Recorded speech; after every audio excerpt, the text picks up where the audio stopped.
আকাশবাণী গুৱাহাটী উপন্যাস পাঠ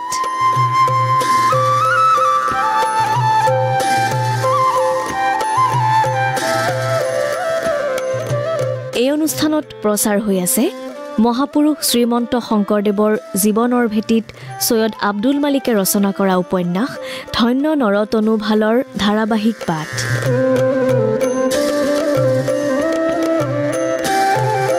উপন্যাসখনিৰ পাঠ আৰু প্ৰযোজনা ঋতুপৰ্ণ দাসৰ। এয়া শুনক ধন্য নৰতনু ভালৰ ধাৰাবাহিক পাঠ। ধন্য ধন্য কলিকাল, ধন্য নৰতনু ভাল, ধন্য ধন্য ভাৰত বৰিষে।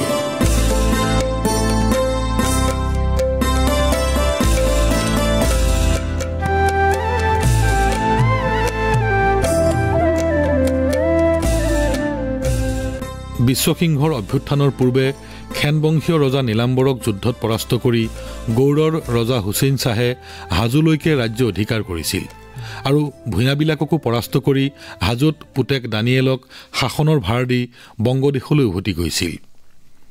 কেইবছৰমান কমতাপুৰত মুছলমানৰ শাসন চলিল, কিন্তু তাৰ পাছত কমতাপুৰৰ ভূঞা ৰজাবিলাক একগোট হৈ দানিয়েলৰ সৈন্যক আক্ৰমণ কৰিলে, দানিয়েলক হত্যা কৰালে আৰু সৰু সৰু অঞ্চলৰ শাসনকৰ্তা হৈ এই ভূঞাবিলাকেই কমতা ৰাজ্য শাসন কৰিবলৈ ধৰিলে। এনেকৈয়ে কেইটামান বছৰ গ'ল। ৰাজ্যখণ্ডত কোনো একছত্ৰী ৰজা নোলাল। তাৰ পাছত ওলাল হাৰিয়া মণ্ডলৰ পুতেক বিচু বা বিশ্বসিংহ। কোচ ৰাজ্যই মূৰ দাঙি উঠিল। বিশ্বসিংহৰ শাসনকালত তেওঁৰ ৰাজ্যৰ ওপৰেদি আহি মুছলমানে দুবাৰ আহোম ৰাজ্য আক্ৰমণ কৰিছিল।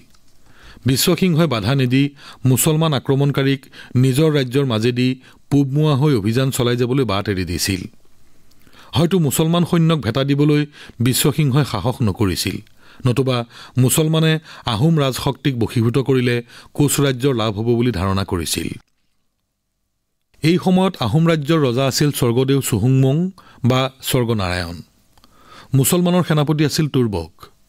কলং কপিলীৰ পাৰলৈকে আগুৱাই আহি ৰণ কৰিছিলহি যদিও অৱশেষত আহোম সৈন্যৰ হাতত পৰাস্ত হৈ মুছলমান সৈন্য পিছ হুহঁকি গৈ কৰতোৱাৰ পশ্চিম পাৰ পালেগৈ।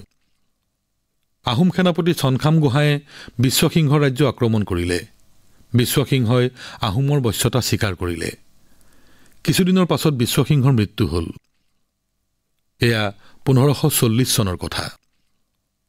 বিশ্বসিংহৰ দুজন পুতেক মল্লদেৱ আৰু শুক্লধ্বজে পিতাকৰ ৰাজত্বকালত কাশীত শিক্ষা লৈ আছিল। তেওঁৰ মৃত্যুৰ পাছত দুয়ো কোচবিহাৰলৈ গুচি আহিল। মল্লদেৱ নৰনাৰায়ণ নাম লৈ কোচ ৰাজ্যৰ ৰজা হ'ল। শুক্লধ্বজ হ'ল যুৱৰাজ আৰু সেনাপতি, নাম ল'লে চিলাৰায়। শিক্ষা দীক্ষা জ্ঞান বুদ্ধি বল বিক্ৰম শক্তি শৌৰ্য সকলো পিনৰ পৰা নৰনাৰায়ণৰ ৰাজত্বকাল সমসাময়িক কালৰ এক লেখত ল'বলগীয়া সময়। নৰনাৰায়ণ নিজে এজন বিদ্বান আৰু বিদ্যোৎসাহী নৃপতি। চিলাৰায় এজন সাহসী যোদ্ধা, বিচক্ষণ সেনাপতি, আনহাতে বিদ্বান লোক। কামৰূপৰ পূৰ্বাঞ্চলত আহোম ৰাজ্য আৰু পশ্চিমত কোচ ৰাজ্য, উত্তৰে ভোট ৰাজ্য, দক্ষিণে কছাৰী খৈৰামী আৰু জয়ন্তীয়া ৰাজ্য আৰু মধ্যখণ্ডত সৰু সৰু ভূঞা ৰাজ্যবোৰ। কেইবাখনো যুদ্ধ হ'ল আহোম আৰু কোচৰ মাজত। কোচ ৰাজ্যৰ পূব সীমান্তৰ ৰখীয়া সৈন্যবোৰক পৰাস্ত কৰি ব্ৰহ্মপুত্ৰৰ দক্ষিণ পাৰলৈ খেদাই পঠিয়ালে আহোম সৈন্যই। ফলত যুদ্ধ লাগিল। সেইবাৰ কোচ সৈন্য জিকিল।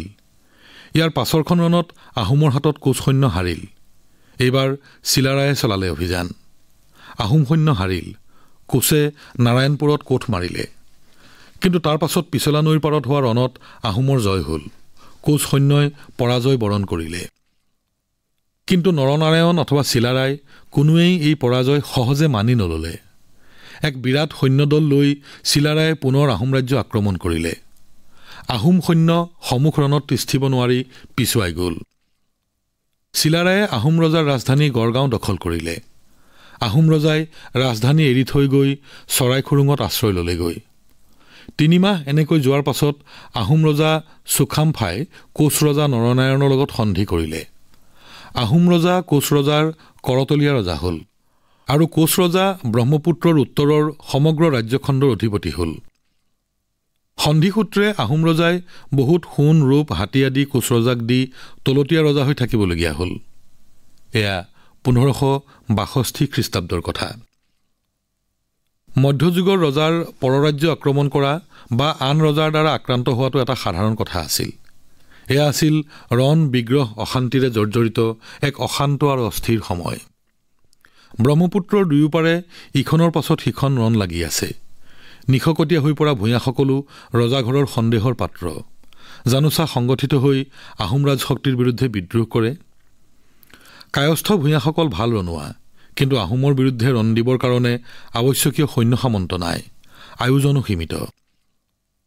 চিলাৰায়ে আহোম ৰাজ্য আক্ৰমণ কৰাৰ সময়তে শংকৰদেৱ ধোঁৱাহাট এৰি ভাটিমোৱা হৈছিল। কোচ আৰু আহোম ৰাজশক্তিৰ সংঘৰ্ষ চলি থকাৰ সময়তে কোচ আহি নাৰায়ণপুৰত কোঠ মাৰি বহিছিলহি।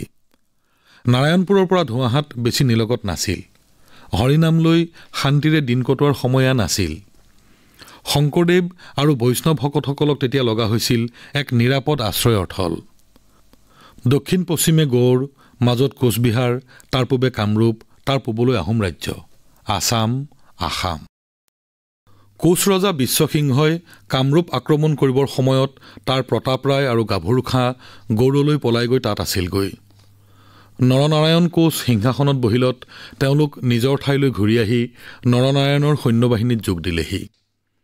নৰনাৰায়ণ আৰু চিলাৰায় দুয়ো ককাই ভাই বিদ্বান আৰু বিদ্যুৎসাহী আছিল। তাতে চিলাৰায় এজন বিচক্ষণ যোদ্ধা আৰু সেনাপতি। তেওঁৰ নাম যশ চাৰিওফালে ফাটি ফুটি গৈছিল। কায়স্থ হিচাপে ভূঞাসকলৰ প্ৰতি নৰনাৰায়ণ আৰু চিলাৰায় সদয় আছিল। তাৰ ফলত অসমত থকা ভূঞাসকলেও নৰনাৰায়ণৰ প্ৰতি আনুগত্য প্ৰকাশ কৰিছিল। অৱশ্যে নৰনাৰায়ণৰ ৰাজসভাত সৎব্ৰাহ্মণ সকলো মান মৰ্যাদাৰে আছিল। শাস্ত্ৰজ্ঞ পণ্ডিত বুলি, সুশিক্ষিত লোক বুলি আৰু ধৰ্মৰ কামত সদায় লাগি থকা লোক বুলি ব্ৰাহ্মণসকল নৰনাৰায়ণ ৰজাৰ আস্থাভাজন আৰু শ্ৰদ্ধাৰ পাত্ৰ হৈছিল। আহোমৰ অধীনত ভূঞাসকল সন্দেহ আৰু অবিশ্বাসৰ পাত্ৰ হৈছিল। ইটো সিটো অজুহাতত আহোম ৰজাঘৰ আৰু ৰাজবিষয়াই সুবিধা পালেই ভূঞাসকলক বিপৰ্যস্ত কৰিছিল। শংকৰদেৱৰ বাবে আত্মৰক্ষাৰ কাৰণে কোচ ৰাজ্যত আশ্ৰয় লোৱাটোৱে আছিল একমাত্ৰ সহজ উপায়। নৰনাৰায়ণে গাভৰু খাঁক আহোম ৰাজ্য আক্ৰমণ কৰিবলৈ পাছিলে। গাভৰু খাঁ আহি বিশ্বনাথ ঘাটৰ পূবে থকা শলাত চাউনি পাতি ৰলহি। সেই সময়তে আৰু সেই সুযোগতে শংকৰদেৱ আৰু তেওঁৰ লগৰীয়াসকলে ধোঁৱাহাট এৰি কোচ ৰাজ্যলৈ কামৰূপলৈ গতি কৰিলে নৰনাৰায়ণৰ ৰাজ্যৰ আশ্ৰয় আৰু শান্তি পোৱাৰ আশাত। ধোঁৱাহাট পিছলৈ থাকিল। শংকৰদেৱৰ নাও ব্ৰহ্মপুত্ৰইদি ভটিয়ালে।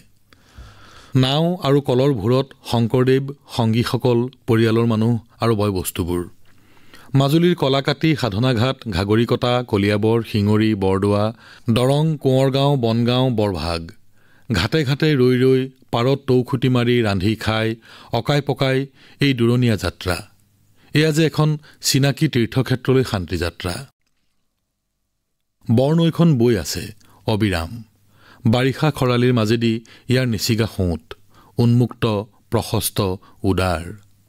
ইতিহাসে ঢুকি নোপোৱা কোন সুদূৰ অতীতত হিমালয়ৰ এই পানী সতাই এইপিনে বাট বিচাৰি লৈছিল সাগৰলৈ। তাৰ পৰা বৈ আছে, বৈয়ে আছে। নৈখনক শংকৰদেৱৰ বৰ আপোন যেন লাগিল। এইজনী যেন কোনোদিনেই বুঢ়ী নোহোৱা এজনী বুঢ়ী আই, যাৰ বুকুত সোমাই আছে হেজাৰ হেজাৰ যুগৰ সাধু কথা, সুখৰ, দুখৰ, আনন্দৰ, বেদনাৰ, যুদ্ধৰ, শান্তিৰ। এই বহল নৈখন এদিন মই সাঁতুৰি পাৰ হৈছিলোঁ। নদীৰ বুকুত আছিল প্ৰবল সোঁত আৰু মোৰ বাহুত আছিল যৌৱনৰ উদ্বেল শক্তি। সেইদিনা নৈৰ সোঁতে মোৰ বাট ভেটি ধৰিব পৰা নাছিল। আজি মোৰ বাহুত সেই শক্তি নাই, কিন্তু লুইতৰ বুকুত সেই একেটা সোঁত, চেদ নিচিগা, দুৰন্ত, চিনাকি, মৰমীয়াল। পানীৰ ওপৰত ৰ'দৰ জিকমিকনি, এয়া যেন আকাশ আৰু পৃথিৱীৰ এক অপাৰ্থিৱ মিলনৰ শুভ্ৰ ৰেখা।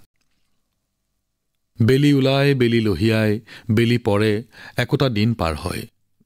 নৈৰ পাৰত নাও বান্ধি ৰাতিটো খুটি মাৰি খাই, কেতিয়াবা ক'ৰবাত ২-৩ দিন থাকি আকৌ নাও মেলি ভটিয়াই যায়। এনেকৈ গৈ আহোম ৰজাৰ ৰাজ্যৰ সীমা পাৰ হৈ শংকৰদেৱ আৰু সংগীসকল কামৰূপ পালেগৈ। ৰৌৰোৱাসুঁতিৰ মুখ, চাউল খোৱা নৈ, টপাবৰী, মনঃপুত ঠাই তেতিয়াও পোৱা নাই।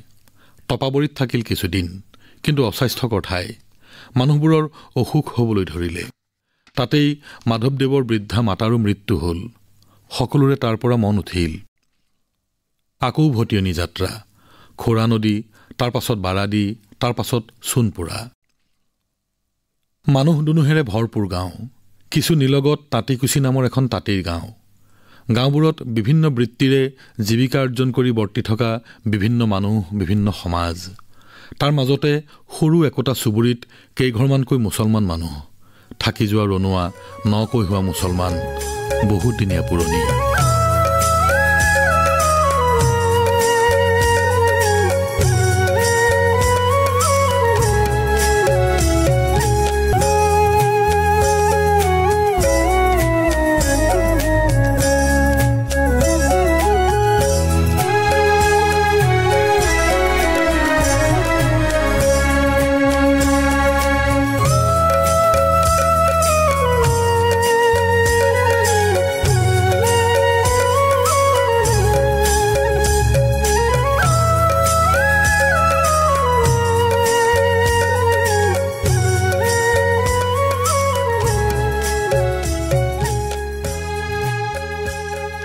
সেই একেটা প্ৰাচীন প্ৰাৰ্থনা একেটা ব্যক্ত অব্যক্ত সৰব নীৰৱ প্ৰাৰ্থনা আসতো মা সদ্গময় তমসো মা জ্যোতিৰ্গময় মৃত্যু মা অমৃতংগময় অসত্যৰ পৰা মোক সত্যলৈ লৈ যোৱা আন্ধাৰৰ পৰা মোক পোহৰলৈ লৈ যোৱা মৃত্যুৰ পৰা মোক অমৃতলৈ লৈ যোৱা সত্যান্বেষী আলোক সন্ধানী অমৃত সন্ধানী মানৱাত্মাৰ যুগ যুগৰ চিৰন্তন প্ৰাৰ্থনা ক্ষুদ্ৰত্বৰ পৰা মহত্বৰ ফাললৈ সসীমৰ পৰা অসীমৰ বুকুলৈ অজ্ঞানতাৰ পৰা জ্ঞানৰ পোহৰৰ ব্যাপ্তিৰ মাজলৈ মানৱাত্মাৰ অশ্ৰান্ত অভিযান সৃষ্টিৰ দুৰ্বোধ্য বিস্ময় জন্ম মৃত্যুৰ জটিল ৰহস্য অনুপৰমাণুৰ পৰা বিশ্বব্ৰহ্মাণ্ডলৈকে সকলোকে এক সৌন্দৰ্যৰ সূক্ষ্ম আৱৰণেৰে উদ্ভাসিত কৰি ৰখা পৰমাৰ্থৰ বিস্ময় অন্তহীন সম্ভাৱনাৰ দুৱাৰদলিত চিৰ অতৃপ্তিৰ মৰুতৃষ্ণা জোনাকী পৰুৱাৰ পোহৰেৰে ভূমালোকৰ পথৰ সন্ধান ভলগাৰ পাৰত সিন্ধুৰ পাৰত গংগাৰ পাৰত ব্ৰহ্মপুত্ৰৰ পাৰত সেই প্ৰাৰ্থনাৰী গুণগুণনি মোক আন্ধাৰৰ পৰা পোহৰলৈ লৈ যোৱা হাজাৰ হাজাৰ বছৰৰ মানুহৰ অতৃপ্ত আত্মাৰ তৃষিত কণ্ঠৰ প্ৰাৰ্থনা lead kindly light amid the encircling gloom lead thou me on মোক বেঢ়ি থকা মোক আগৰি থকা আন্ধাৰৰ মাজৰ পৰা পোহৰৰ মাজলৈ লৈ যোৱা হে স্নেহময় আলোক শিখা মোক লৈ বোলা পোহৰৰ মাজলৈ জৰ্দান নদীৰ পাৰৰ মেঘপালক যীশুৰ কণ্ঠৰ প্ৰাৰ্থনা তুলিজুল লাইলা ফিন নাহাৰ ৱা তুলিজুল নাহাৰা ফিল লাইল ৱা তুখৰিজুল হাইয়া মিনাল মাইয়াতে ৱা তুখৰিজুল মাইয়াতা মিনাল হাইয়ে তুমি এই দিনৰ বুকুৰ পৰা ৰাতি কুলিয়াই আনা আৰু ৰাতিৰ বুকুৰ পৰা দিনক উলিয়াই আনা আৰু মৃত্যুৰ বুকুৰ পৰা জীৱনক উলিয়াই আনা আৰু জীৱনৰ বুকুৰ পৰা মৃত্যুক উলিয়াই আনা জীৱন আৰু মৃত্যুৰ দিন আৰু ৰাতিৰ পোহৰ আৰু আন্ধাৰৰ চিৰন্তন আৱৰ্ত কোৰাণৰ কণ্ঠ মৃতকক তুমি জীৱন্ত কৰা জীৱিতক তুমি মৃত কৰা একেই ৰহস্যৰ উপলব্ধি একেই বিস্ময় একেই সৃষ্টিৰ অনন্ত জ্ঞানৰ সন্মুখত মানুহৰ অক্ষম অন্বেষণ অৰ্থ বিচাৰি সত্য বিচাৰি আলোকৰ স্ফুলিংগ বিচাৰি ব্ৰহ্মপুত্ৰৰ পাৰৰ এখন অখ্যাত সৰু গাঁৱত খেৰ বাঁহৰ জুপুৰি ঘৰৰ মজিয়াত দিনৰ ৰ'দ আৰু ৰাতিৰ সৰিয়হৰ তেলৰ মাটিৰ চাকিৰ পোহৰতো সোণপুৰাতো একেটা সত্যৰে প্ৰাচীন সন্ধান চলিছিল হাজাৰ হাজাৰ বছৰৰ মাজেদি ঋষি মুনি জ্ঞানিক গুণীসকলে যি সত্যৰ আৱিষ্কাৰ আৰু উপলব্ধিৰ কাৰণে নিদ্ৰাহীন তপস্যা কৰিছিল তাৰেই পোহৰ বিচাৰি ব্যাখ্যা বিচাৰি 100 বছৰীয়া বৃদ্ধ শংকৰদেৱে হাজাৰ বছৰীয়া প্ৰাচীন পুথিৰ পাতত কেৱল তেওঁৰ যুগৰ মানুহৰ কাৰণেই নহয় ভৱিষ্যতৰ মানুহৰ কাৰণেও জীৱনৰ অৰ্থ বিচাৰি পোৱাৰ সহজ উপায়ৰ সন্ধান কৰিছিল ৰাতিক দিন কৰি দিনক ৰাতি কৰি জীয়াই থকাকে জীৱন বুলি জন্মৰ পৰা মৃত্যুলৈকে এমুঠি ভাত এহাত কাপোৰৰ কাৰণে কপালৰ ঘাম মাটিত পেলাই খাটি খোৱা অজ্ঞ নিৰক্ষৰ শ্ৰমজীৱী সাধাৰণ মানুহবোৰৰ কাৰণে এটা সহজ পথৰ সন্ধান দিবৰ কাৰণে মানৱ জীৱনৰ মূল্য উপলব্ধি কৰাৰ কোষটি পাথৰৰ লগত চিনাকি কৰি দিবৰ কাৰণে কুসংস্কাৰ আৰু অন্ধবিশ্বাসকে ধৰ্ম বুলি সাৱটি ধৰি থকা এই সহজ মানুহবোৰৰ মনৰ জগতত অকণমান পোহৰ দিবৰ কাৰণে কিবা এটা কৰি যাবৰ কাৰণে মোৰ শক্তি সামৰ্থ্য অনুসৰি মই কৰ্তব্য কৰি যাম শংকৰদেৱ এই বিষয়ত দৃঢ় সংকল্প। যিয়ে শাসন কৰে সেয়ে শাস্ত্ৰ, কিন্তু এই মানুহবোৰক কিহে শাসন কৰিছে? ৰজাঘৰীয়া আদেশ নিৰ্দেশ? ৰজা ৰাজবিষয়াৰ ইচ্ছা অনিচ্ছা খামখিয়ালিয়েই জানো শাস্ত্ৰ, সংহিতা, আইন, ধৰ্ম? যি ধাৰণ কৰে সেয়ে ধৰ্ম। কিন্তু কিছুমান যুক্তিহীন সংস্কাৰ, কিছুমান ভ্ৰান্ত বিশ্বাস, কিছুমান যুগৰ লগত খাপ নোখোৱা ধ্যান ধাৰণা, সেইবোৰকে সাৱটি লৈ এই মানুহবোৰ চলি থাকিবনে? ইহঁতে লিখিব পঢ়িব নাজানে, কিন্তু ইহঁতে গাব জানে, নাচিব জানে, ভাও দিব জানে, বাদ্য বজাব জানে।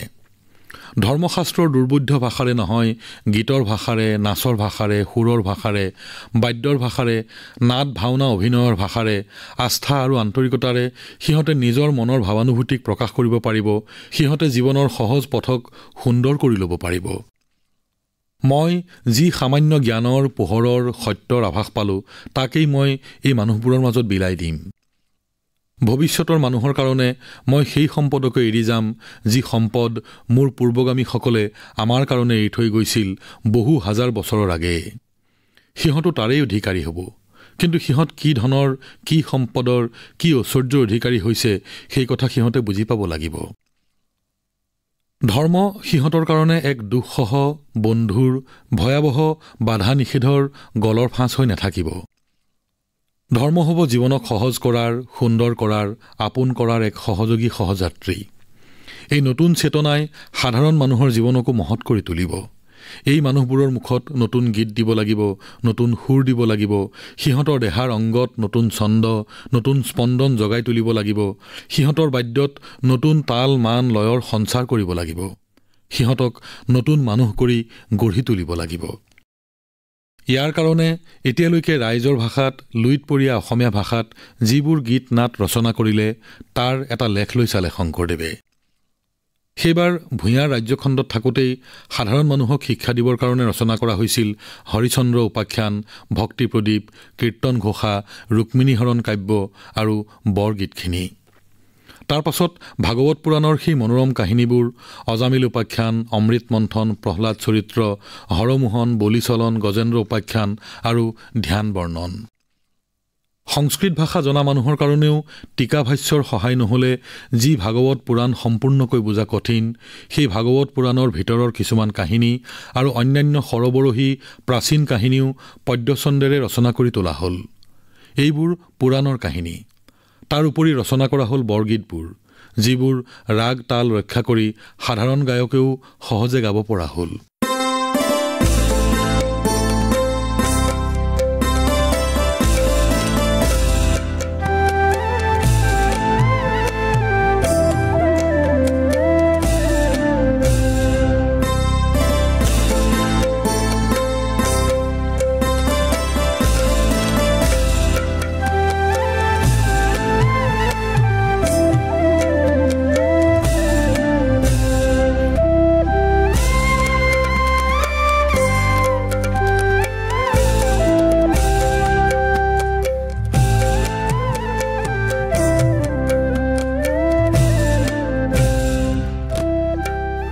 ধন্য নৰতনু ভাল সৈয়দ আব্দুল মালিক ৰচিত উপন্যাসখনিৰ ধাৰাবাহিক পাঠৰ ৫০তম খণ্ডটি শুনিলে।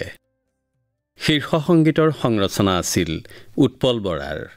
উপন্যাসখনিৰ পাঠ আৰু প্ৰযোজনা ঋতুপৰ্ণ দাসৰ। ধন্য নৰতনু ভাল উপন্যাসখনিৰ ধাৰাবাহিক পাঠৰ পৰৱৰ্তী খণ্ডটি শুনিবলৈ পাব অহা সপ্তাহৰ এই একেটা বাৰৰ এই একে সময়তে।